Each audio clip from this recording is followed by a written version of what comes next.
Hey everyone, I hope you've had a great week. This has been a week where I've noticed an increase in talk about mental health in the media. We've been so focused on our physical health for the past 5-6 weeks, haven't we?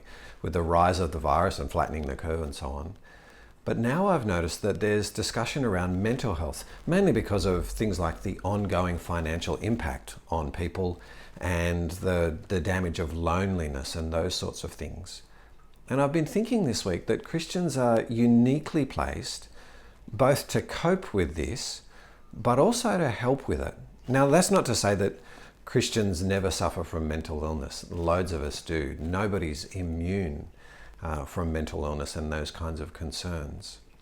But Christians have a couple of things about our life and our beliefs that really do help us to cope. One is a sense of hope. People have talked about as time has gone on, a dwindling sense of hope. And I think because here in Australia, the virus hasn't had quite the impact as it has in places like London and New York, we've felt less of that. But there certainly has been this question around of what is life really all about? And my whole life has been torn apart by this. I may have lost my job and so on. And what is life all about? And Christians, again, we still have those concerns, and yet we have a greater hope, don't we?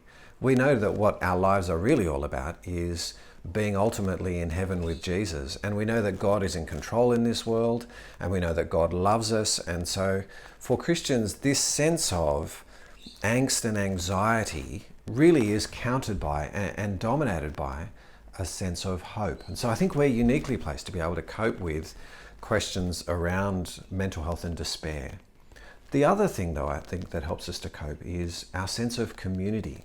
If you're part of our church, haven't you noticed that through this, we've really clung to each other, haven't we? And we've really grown to enjoy each other. All of the different competitions that have been happening, like the lip sync battles and building Lego churches and all those things, all of those have been the surface level of something far deeper. And that is going through this together and finding joy in this together and loving and helping each other. I think throughout this, we've really seen a sense of community that's been lacking in our broader community. You hear occasional stories of good things happening in our broader community, but you just hear a bunch of stories of people in church really loving each other and having great sacrificial relationships. And that's something that's going to help us to cope.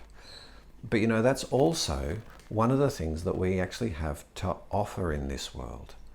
As people are struggling mentally, as people are struggling emotionally, we have the chance to invite them into a community that really loves and cares and will really love and care for them. And also a group of people who have great hope, who are living for something bigger than this world has to offer. And it might be that you're somebody who has kind of jumped in alongside our community. You've maybe jumped into the live streams, or you might be looking into one of the discussions we're having during the week about the resurrection or the Trinity or suffering.